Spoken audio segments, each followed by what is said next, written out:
joining me now is for the latest on the South Africa-Russia nuclear deal here in Johannesburg is Professor Jannie Rossouw. Jannie, thank you for making the time to join us. And perhaps for the focus of our conversation is really just trying to understand the funding model behind this particular deal, should it move from being a framework agreement into a deal.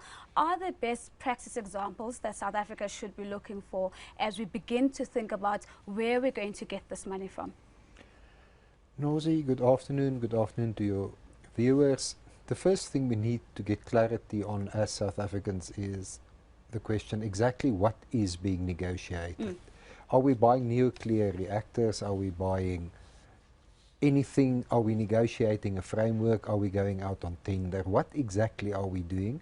And the President and the Minister of Energy, they now owe a very urgent and serious explanation to all South Africans. We really don't exactly know what is going on. We think we are buying nuclear reactors, but we are not sure. What should we be buying? What should we be doing if we're going to be doing anything at all with the Russians?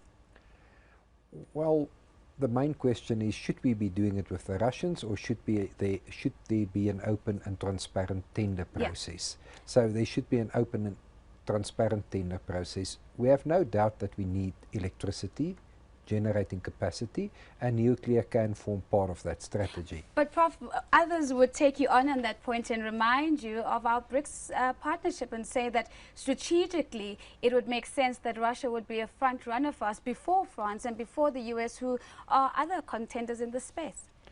Well, these plants are very expensive. So if Russia should be a front runner, we should see commitment from Russia that they are prepared to sell it to us at a cheaper price than other competitors. Top of mind, I would assume, as a key concern for South Africans is the actual cost of whatever it is that we're negotiating. We're in a space where we're well aware of the overrun costs that we've seen in a number of these coal plants that Eskom has been running.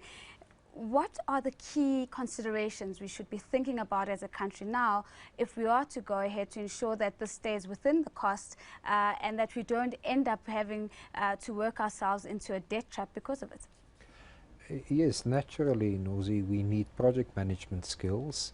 We need specific skills on implementation if we buy these nuclear reactors. There is, of course, the other concern that the government under the leadership of Mr. Zuma has not exactly shown to South Africans that they are very ethical in their dealings. And the last thing we can afford at this point in time is another armaments procurement scandal. So the procurement must be done transparently. It must be subject to scrutiny. It must be clear that no bribes are paid. And then we need to buy these reactors in an incremental fashion. We need to buy one. And make sure that we can roll out one within budget, within scope, and then go on and procure more. And at the same time, parallel with that, we need to develop renewable energy such as sun, wind. I mean, if we look at the integrated resource plan that you're referring to now, nuclear has its place as well as the renewables.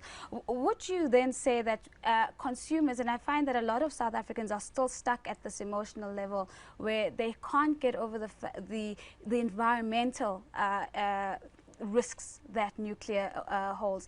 Do you think that as a country we've done enough to handhold the population to move beyond that and to truly see the benefits of nuclear as part of the integrated approach? We've had Koeberg for many years down in the Western Cape.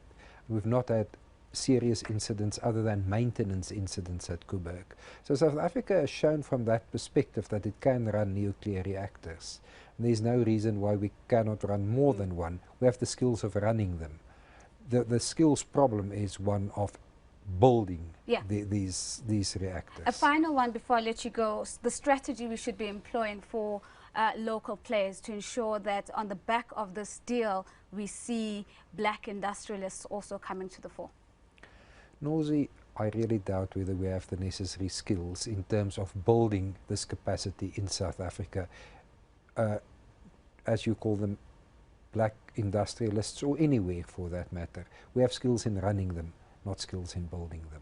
South Africa has the skills in running nuclear power plants, but certainly not the skills in building them. That's a big thank you to Professor Jannie Rossouw. He is the head of the School of Economics and Business Sciences at Wits.